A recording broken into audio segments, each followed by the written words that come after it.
Alright guys, welcome back to another episode of Twisted Fishing. We posted up a video not so long ago on these homemade jaw jackers that I made. And now we pulled that from another video and made it its own video. And I feel like we didn't go deep enough into the jaw jackers because of that. So I want to go over the jaw jackers and explain them a little more. I want to explain the triggers, how I got everything set up, why I chose to do the things that I did. I apologize for the wind. We've kind of had a really weird winter with it being warm and cold and warm and cold. So I'm going to take this opportunity while we got ice to do this video. So again, apologize for the wind and let's dive into it.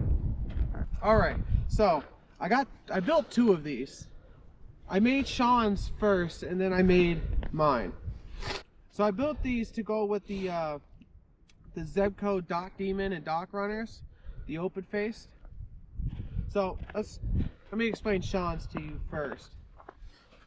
So Sean's, I got this trigger. This trigger has got, I think it's like a picture hanger clip that you put a little nail through and hang it on your wall.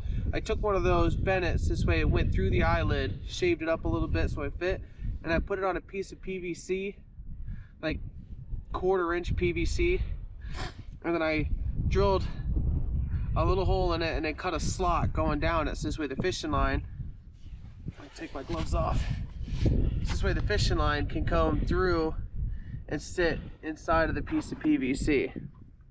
And when a fish pulls on this, it'll let this trigger slide down through the eyelid and then, you know, do its business.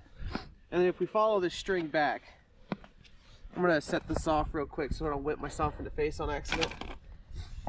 Alright, so following the string back to the base where it holds the rod, it goes from 1.25 inch PVC to an adapter right here, and then this is 1.5 inch. I got a T here of PVC, and that T and this piece are 1.5 inch, so it's easy to pull the rod out. 1.25 inch, the rod handle fits, but it's really snug, so it wasn't easy to pull the rod out. So I wanted to go a little bit bigger so it's easy to pull the rod out. And I chose to screw these together because these pipes are big enough to hold a pill bottle, like for prescriptions. So I would put, back when I built these, I'd slide a prescription pill bottle in here for my hooks and everything for when I set this up for minnows. So I'd have a little thing of hooks in there, little couple lead weights, all that fun stuff. So the trigger, the rope that I use goes in here. I drilled holes, 1 on the front and 3 on the back. So when it pulls with the rod in it, it holds it stiff, give it a bunch of pinch points. This way the string does not just slip through. I did that for both of these. Alright, to further explain why I put screws in here.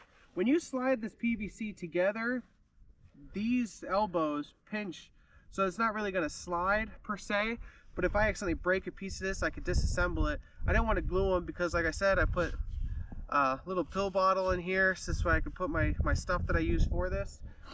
If I break something, like if it's rolling around the back of the truck, the sled slams forward and snaps one of these sides off, I could just change that piece. So I didn't want to glue it and make it a permanent thing, because if I glued it, then it'd be a real pain in the butt to hollow it out, make the pieces fit again, and then put it back together, glue it again. So I just screwed them together. And slim chance that I got a big fish, like it would be massive to make this thing slip forward and let the rod go down. But the slim chance, those screws will also hold that for that too. And I will explain the trigger mechanism on my second one that I built for myself. So if you guys can come over here.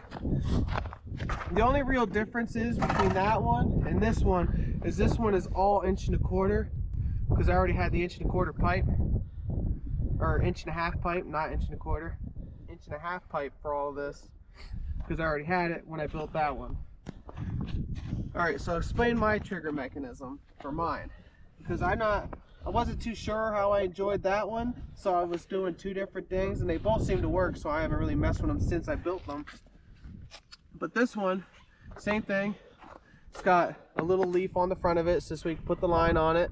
So this way when a fish hits that, it'll pull the front down, maybe jump a little bit, and pull the front down, and it clips onto the front eyelid like even the regular jaw jackers. And then with this, I call this one I call a whistle because of how it is, how it looks. It looks like one of those little thin whistles, but this is a piece of aluminum tubing. It was like an 1/8 inch aluminum tubing.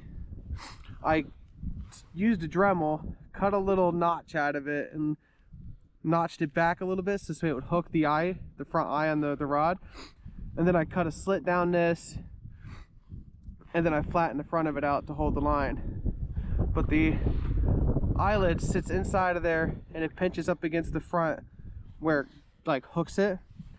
And then I adjusted it when I first built this with the little file that I bought. I adjusted it so this way it would trigger at the pressure that I preferred. The only thing that's not really great about it is the only way to adjust this is to pull this string tighter, which is why I made it adjustable.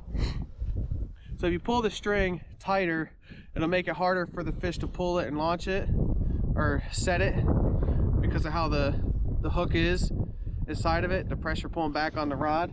I'll give you an example.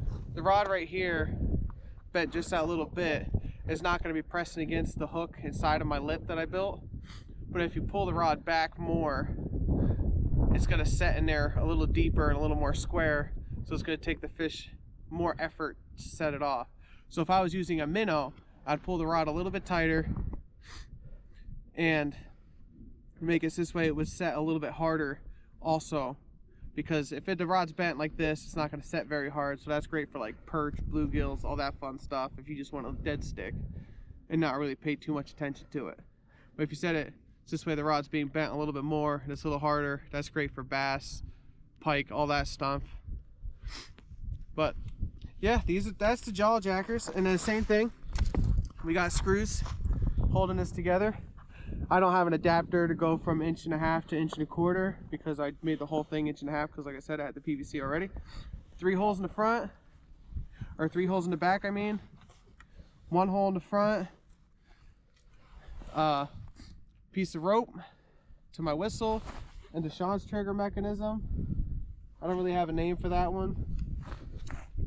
But yeah, simple, easy. It's a lot cheaper than like $60 is what you pay for one that's pre-made at like Dick's Sporting Goods and Cabela's and all them. So this is a lot easier than paying $60 and doing that. It just takes a little bit of ingenuity.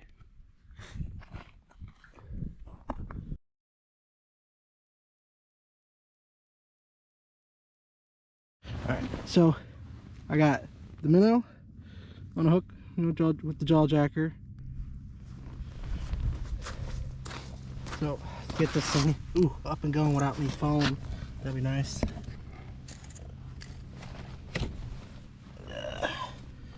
So right, so we got that. So I get this right. I'm gonna leave this bail open. Gotta move. So bend it down, put the eyelid through the little what do I want to call it, the whistle as Steven calls them. Move this forward so it's centered. Right there looks about good. Make sure he has enough line. There looks good. And set down nicely. And then a little bit too far. Wait for a fish to hit. One thing to make sure is the line goes through the whistle here. Right at the end of it. The wind blows, it'll take it off somehow. Alright, so my jaw jacker went off. Let alone do I know if there's a fish on it. Oh, there is.